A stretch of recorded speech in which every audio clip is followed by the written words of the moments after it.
গেছি যত ভিতরের দিকেও তত খুন্তিতে মোড়া বাড়িয়া চলেছি শুধু গরু ছাগলের মতো। কুরআনুল কারীমে আল্লাহ সুবহানাহু ওয়া তাআলা ছোট্ট একটি সূরাতে বলেছেন ওয়াল আসরি ইন্নাল ইনসানা লাফি খুসর ইল্লাল্লাযিনা আমানু ওয়া আমিলুস সালিহাত। আসর থেকে মাগরিবের সময়টা কম, আসর থেকে মাগরিবের সময়টা কম। আসর শব্দের অর্থ আমরা জানেন কাল, সময়। একটা সময়ের কসম করে আল্লাহ বলেন ইন্নাল ইনসানা লাফি খুসর, নিশ্চয়ই ইনসান ক্ষতিগ্রস্তের মধ্যে। আমরা কি? আমরা কি? জিন না ইনসান? ইনসানের মধ্যে আল্লাহ পাক এরপরে বলেন ইল্লাল্লাযিনা আমানু, যারা আমানু, যারা আমানু হয়েছে তারা ক্ষতিগ্রস্তের মধ্যে না।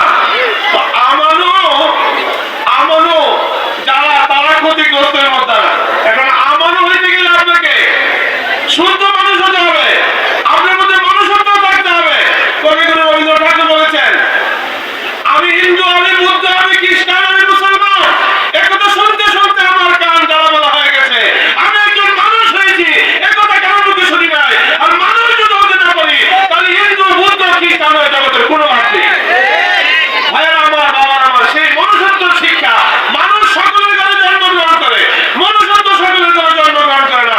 মনুষ্যত্ব যার ঘরে জন্মগ্রহণ করে, যেমন আল্লামা সৈয়দ ইমাম হায়াত আলাইহির রহমান, তিনি আমাদেরকে আজকে এই যুগে এসে মনুষ্যত্ব শিখাচ্ছেন, মানবতা শিখাচ্ছেন।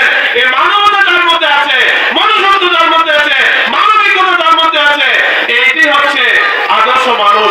আল্লাহ পাক আমাদের সবাইকে এই দিক নির্দেশনায় এই অল্প সময়ে যে মানুষ যেন হতে পারি, মানুষের মানুষ যেন হয়ে কবরে যেতে পারি, আল্লাহ পাক আমাদেরকে এই তৌফিক দান করুক। সবাইকে ধন্যবাদ, মোবারকবাদ, সকলের দীর্ঘায়ু কামনা করে। এবং বিশ্ব ইনসানিয়ত, ইনসানিয়ত এটা আরবি শব্দ, ইনসানিয়তের বাংলা হলো মনুষ্যত্ব, ইনসানিয়তের বাংলাতে হলো মনুষ্যত্ব।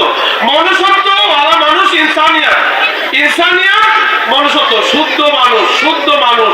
আল্লাহ পাক যেন আমাদের প্রাণ প্রিয় মুর্শিদ কেবলা এবং মহান ইমামের হায়াতের মধ্যে যেন আল্লাহ বরকত দান করে, তাদের